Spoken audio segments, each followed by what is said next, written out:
Have you ever wondered if kindness is a superpower? Well, today we're diving into a story that proves it just might be. Forget everything you know about sleeping princesses and charming princes. This tale has a twist you won't see coming. In a kingdom vibrant with life, there lived a princess named Shamila. She wasn't your typical royal.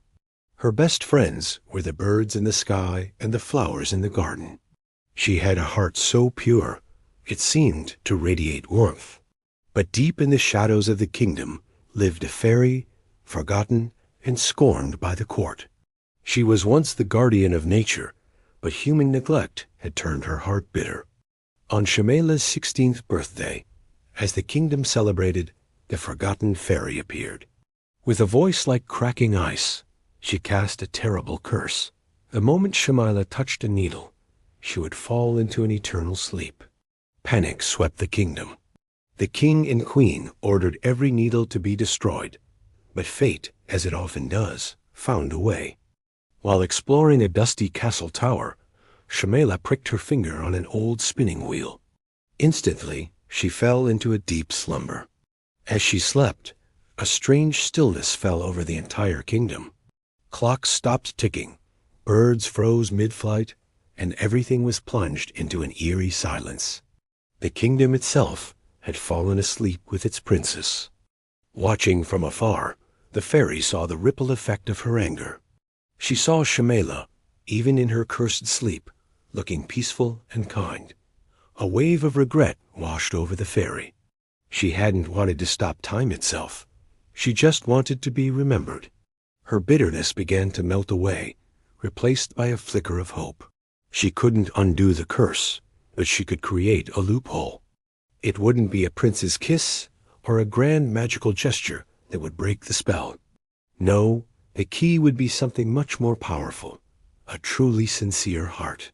Word of the sleeping princess and the silent kingdom spread far and wide. Many brave knights and wealthy princes tried to reach the castle, seeking glory and fame. But the enchanted stillness, a barrier created by the fairy's magic, repelled anyone with selfish intentions. They were all turned away by an invisible force, unable to get close. Meanwhile, in a quiet village far away, lived a young man named Haris. He wasn't a prince or a knight. He was a simple gardener who believed that the truest magic lived in kindness. When he heard the story of Shamila, he wasn't thinking of reward or marriage. His heart simply ached for the sleeping princess and her silent kingdom. He felt a deep connection to her love for nature and decided he had to try and help. With nothing but his pure intentions to guide him, Haris began his journey. As he approached the kingdom's borders, he didn't face any invisible walls. The silent air seemed to part for him, welcoming him. The frozen birds seemed to watch him pass, and the motionless leaves rustled as if to cheer him on. He walked through the still streets, past frozen guards and sleeping townsfolk, until he reached the castle tower where Shamila lay. He found her sleeping peacefully on a bed, adorned with withered vines. She was beautiful, but it was the profound sense of goodness around her that truly captivated him. Haris didn't lean in for a kiss. Instead, he knelt beside her, closed his eyes, and offered a selfless prayer. He prayed not for her to wake up for him, but for her to wake up for her kingdom, for the nature she loved, and for herself. He prayed for her happiness, with no thought of his own. Then he gently placed his hand on hers, a simple, heartfelt touch filled with pure compassion. At that moment, a soft golden light enveloped them. Shamila's eyes fluttered open. The clocks in the kingdom began to tick. The birds took flight once more, and a collective gasp of life returned to the land. The kingdom was awake. When Shamila saw Haris, she didn't see a savior, but a kindred spirit. At that very moment, the fairy appeared, her form now soft and translucent. Shamila looked at her not with anger, but with understanding and forgiveness. She thanked the fairy for teaching her the power of a sincere heart.